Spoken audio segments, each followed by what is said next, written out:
As we wrap up the holidays and step into a new year, listeners, this is usually the season where founders pause, reflect, and quietly ask themselves some hard questions.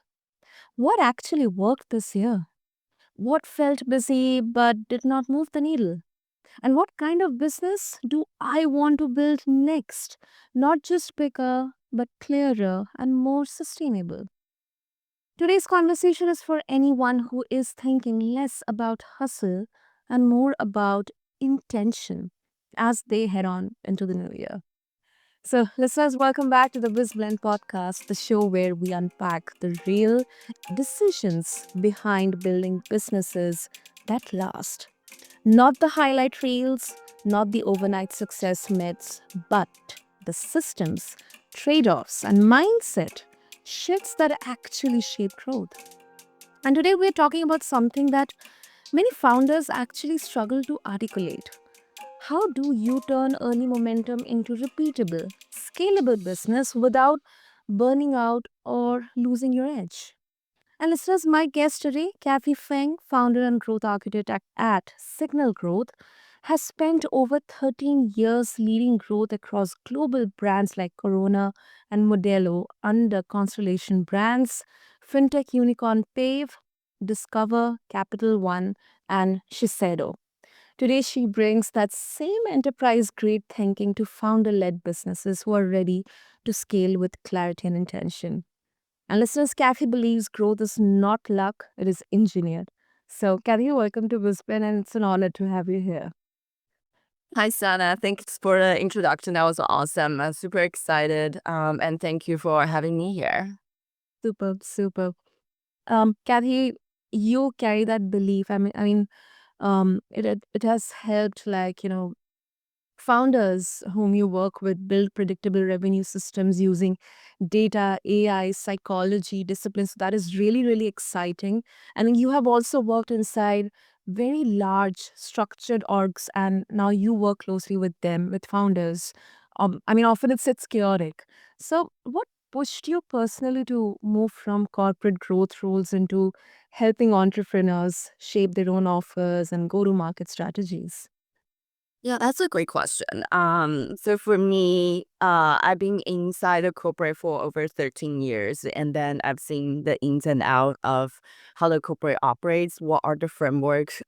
Is that I personally help building that turn the momentum into market dominance, and then during the COVID time, that's where I see the upside comes in because doing all the layoffs, all the engineers from parent company, they all started their startup. So there are CTOs, CEOs, and then they build great platforms, MVPs, but then just have no idea of what marketing is.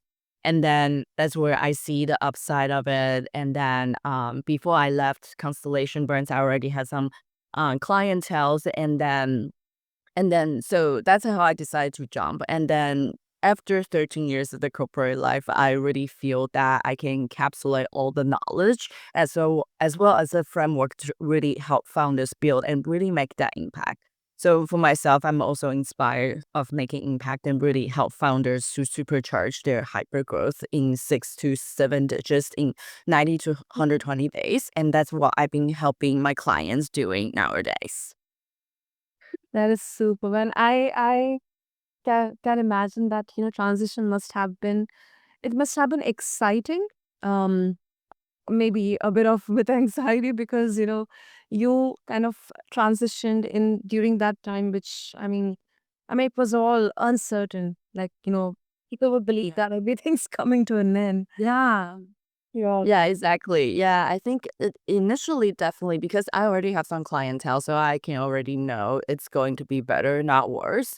So that's why I made the jump. And also, I think after 13 years, I've seen ins and outs of the corporates. I think for people who working at corporate probably feel the same way. It's like we're so little compared to $1 billion portfolio. So it's just we're working really hard, but we're not making the impact that we want it to be or we hope to be. So making a jump into starting my own and then being able to help entrepreneurs and SMB to to supercharge their growth and make real impact is my fulfilling. And then that makes me feel the sense of achievement and also provide intellectual stimulations because I've been solving different problems of different businesses as opposed to just one. So it's a different type of challenges, but I would say even more fun and even more fulfilling. And then for myself, I think it's after 13 years of the corporate career, that's how I started to realize I actually have a pretty significant entrepreneurial spirits. So I graduated from one school 2 years ago where I took all the different entrepreneur and VC courses. And I also lived in San Francisco for 7 years, where I starting to open my eyes about the world is so big, and then there are just so many interesting and inspiring things in this world. Essentially, the world is your oyster, and that I want to explore all of that. So that also gives me kind of like the idea of having things my own. And then I'm also on a journey to acquire my businesses. And then I wanted to continue building business portfolios, including the first is my fractional CMO collective. And then continues building new businesses, in the next 10 years. So leading up to my retirement. So that's essentially like how I plan myself in the next decades. That is super. That is inspiring, Kathy. And I really loved the line you mentioned that the world is your oyster. That's a beautiful line. Yeah, I know. Yeah, I think it's just because I've been working so hard throughout my 20s, and then I feel I've accumulated enough knowledge, and then I really want to make impact. And then like you mentioned, the world is big and beautiful.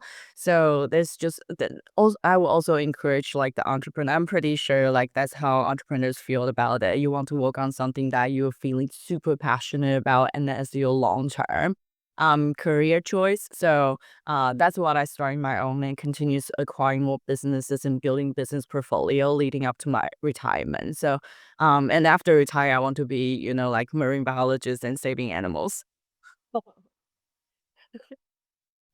Kathy, let's start with the first understanding the product. Like many founders believe that their product is the problem when sales slow down. So, from your experience, how often is the issue actually the offer design rather than the product itself? Yeah, that's a great question. So I will answer these questions in different stages. So right now I'm helping founders on both early stages as well as growth stages where you hit the product market fit. So before product market fit, like the early stages where you're still in the pre-seed, pre-revenue or very starting phase, there's a constant iteration and constant test and learn needed to really validate your offer, your pricing, or even your target audiences. Yeah. So from my perspective, at the earlier stage, we will need to have a lot of different test and learn structured as well as put into market to really understand how consumers. First is, are you target the right consumer that's scalable? So the first blind spot for a lot of entrepreneurs is they have a passion, they want to create something, but they don't know who are the person that's actually gonna buy it or who are the products gonna service to. Or they have some sort of ideal ICP, so ideal customer profile, but it's not the most scalable customers. So the misalignment or mismatch of your biggest growth potential between your target customers and your product is it's typically the first blind spot of entrepreneurs. So through working with me, like we discover who are actual your ICP targets usually will be in segments. So initially, you want to find out your core target audiences and make sure those are the people that has the longest lifetime value, highest adoption rate, and a different KPI that's associated with monitoring the health of the customer segmentations. And then you will start developing different segments to ensure you cover broad enough of the growth potential, not just limited into one. So that's usually the first and the most important, one of the most important factors in terms of the growth and the scalability. And the second is we talked about pricing. So, product when you find the product that's matching your audiences, and then what are the pricing structures based on the specific audience's willingness to buy is also very important. So, for example, if I want to buy iPhone, but if this iPhone is $2,500, there's probably only be a very small segment of people will buy that this type of a luxury product. But if it's 1,500, you will see a more scale of the people that will continue buying that product. And then if it's only 1,000 or maybe like $800, then that's where you see the biggest volume comes in terms of the purchase. So using iPhone as an example, it's pretty intuitive to understand that we also need different pricing tiers based on the consumer's willingness to buy. So that's usually the second setup to make sure that you have the product that offers to the right audiences and the right pricing. And then to your question is usually entrepreneur in the initial stage, they think people are not buying is because the product is not right. So if answer your questions, I would say it's not because the product is not right, but more kind of like you're not finding the right audiences that want to buy your product. So, in a different world, what I would suggest or how I typically work with the entrepreneur is to find the product you truly want to build that you have passion to continuous innovating and then continuous to do different iteration because that's also very important to keep the product line continuously for different expansion and then being a sustainable. So the first of all, you have to love the product you're building. So I would start with the product as a core, and then from there to find out the audiences that's right for your product, as well as from scalability perspective, finding different product iterations, extensions, or different product lines to accommodate more scalable audience segments. Hmm. That's quite I would say you actually explained it very clearly because it's a nuanced thing. It cannot be just, one particular big problem. And I think it doesn't even start from the product, but just first to understand whether there's a gap or a need or maybe something innovative that will definitely solve some kind of a huge problem out there, which may be kind of masking in itself. Been trying to understand who is the ICP. And I think that's the basic like 101 that you touched in there before even going to pricing. And I Yeah, exactly. yeah.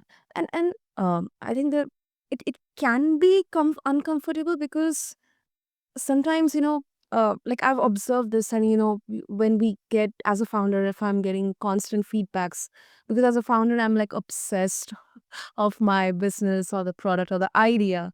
And sometimes feedbacks from customers or in fact in the stakeholders, it can be really challenging. It can be difficult, like challenging the founder's identity. Yeah, exactly. That's absolutely the case.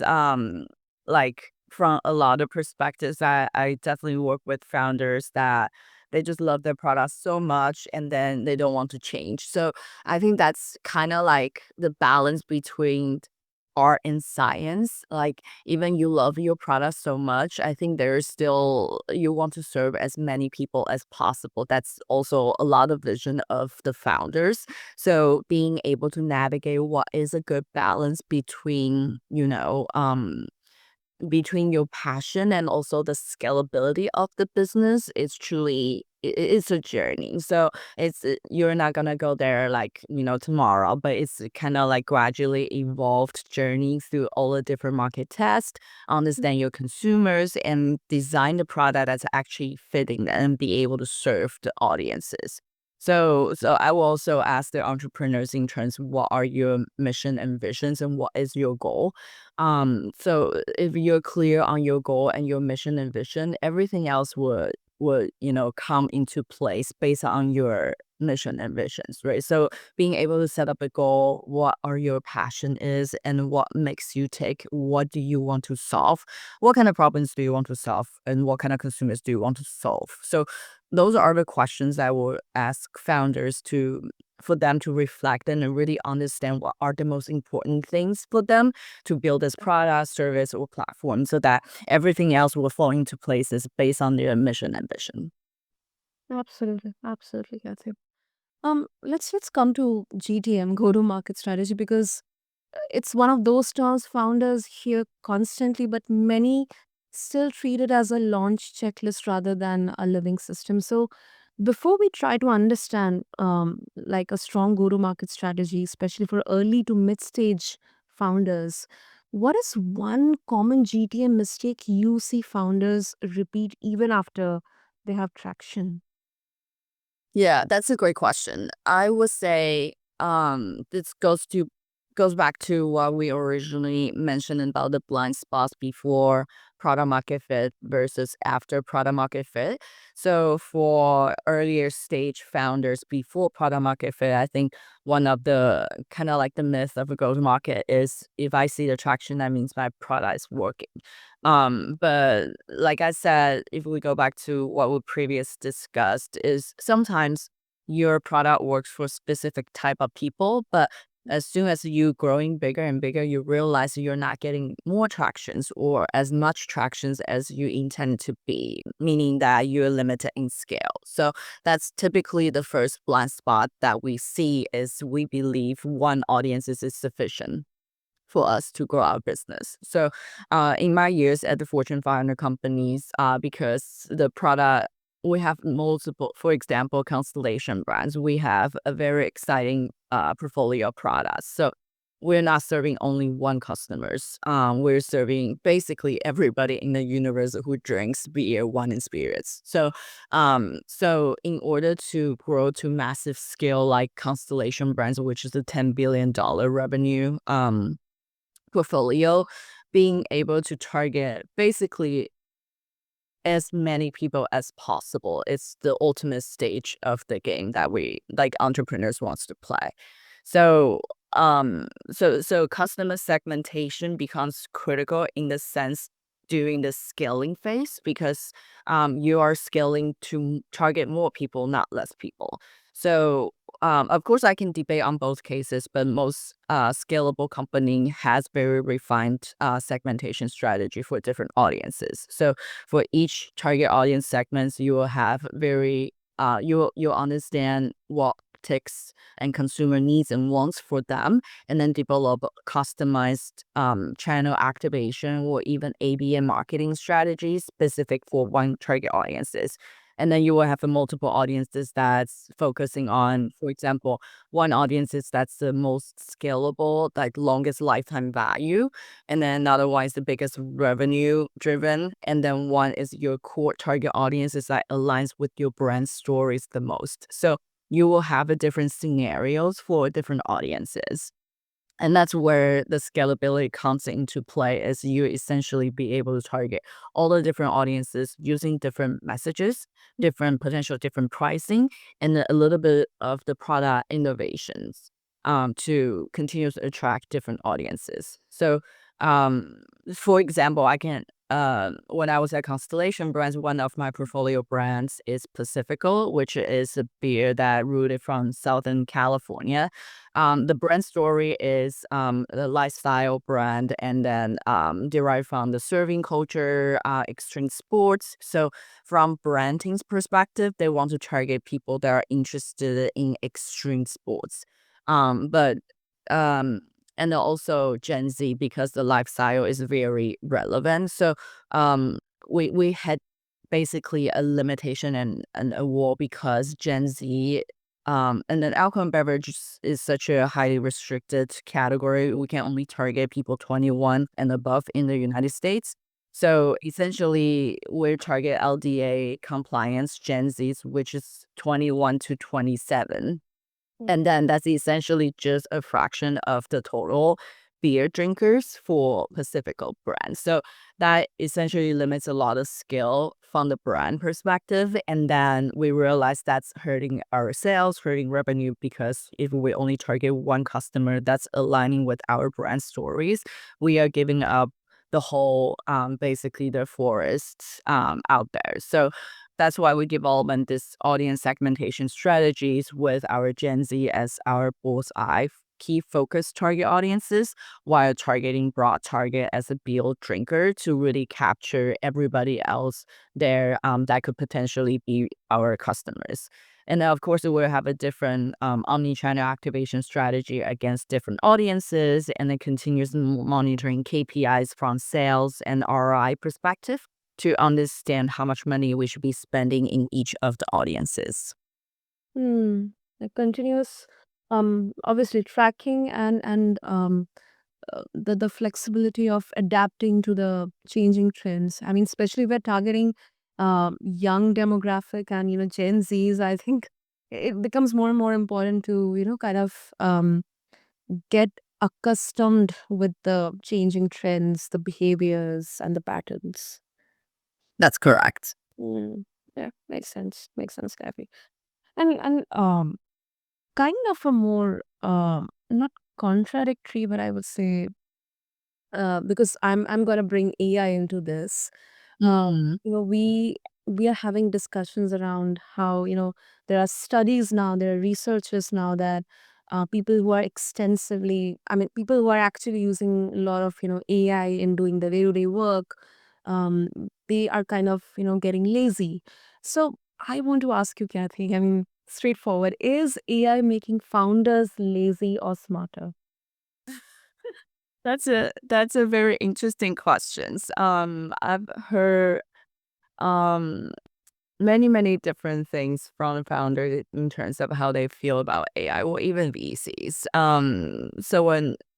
So when the AI boom just started maybe a couple years back, and then every founder needs to bake some sort of AI into their product or platforms to be able to raise money. So VCs, like, if I don't hear AI in your platform when you pitch, you're not getting funded, right? So like it was starting from maybe like 5 years ago, kind of like that, to nowadays. It's even if you have AI and but you don't have traction, VC is still not gonna fund it. So AI has become a little bit more normalized in the sense is it's a buzzword, but how good is it? It really varies. There are very good AI systems out there and very bad AI implementations out there as well. So I can give you an example on because I'm currently going through mortgage application process. So 10 years ago, when I applied for mortgages, is you filled out your criteria, purchase, refinance, and how much you want to loan, and all the different details. And then the lead aggregators send your information out to all the different mortgage companies, and the people will actually call you. So you will get phone calls immediately after that. Yeah. Fast forward 10 years later, when you fill out mortgage application, now it's an AI agent calling you. If they either call you or they send you text messages. So I was talking to an AI agent from one of the mortgage banks in the United States at 10 p.m. Right, my time. So it's very interesting because nobody's gonna call anybody after 10, but the AI is still working while you sleep or you're having enjoy some time with the family and friends. AI is still working. So and then if the AI agent is trained well, they can answer very pretty much all of the questions the human or customer services can answer. So that's what I see the power of implementation of the AI, especially from agentic AI perspective, that really reduce a lot of workflows, and then improve productivity and efficiency from the mortgage application process, due to like a well-trained AI agent.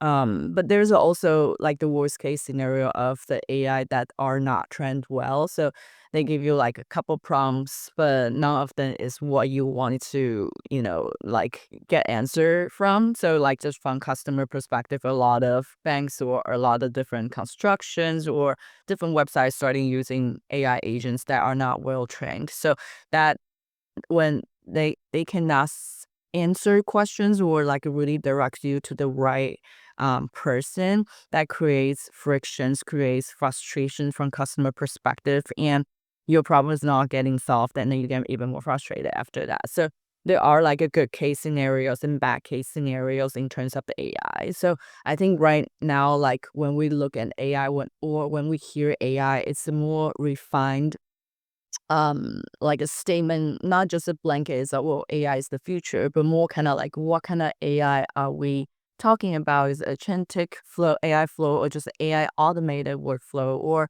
like what specific AI software or platforms are you talking about? Because that becomes AI becomes a baseline, just like your Microsoft system, right? Like that's embedded in your daily workflow. But how good it is, or what type of AI are we talking about? Is it photo or video generation, or just automation of your workflow, or like an email, CRM managed systems? So it is it.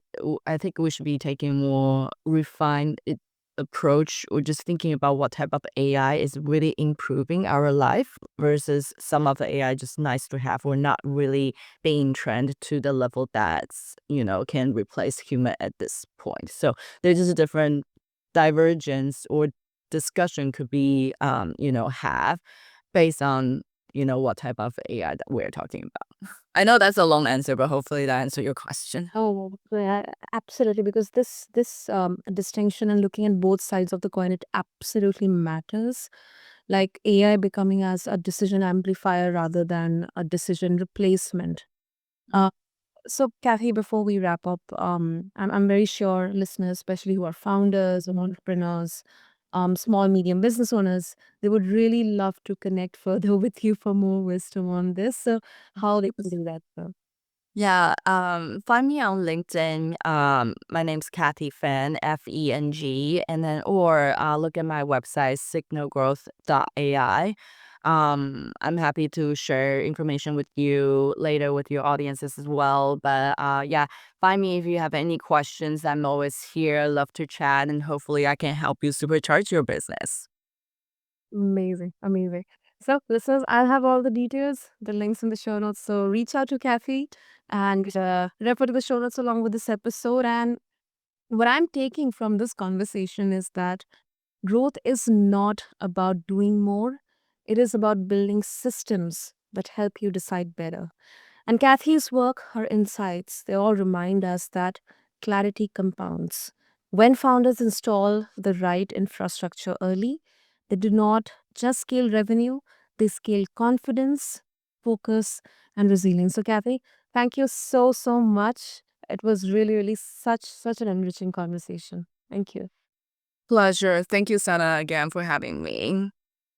Super. Well, listeners, if you enjoyed this conversation, share it with a founder who is planning their next chapter and subscribe to BizBlend for more honest conversations like this at the intersection of business, psychology, and growth.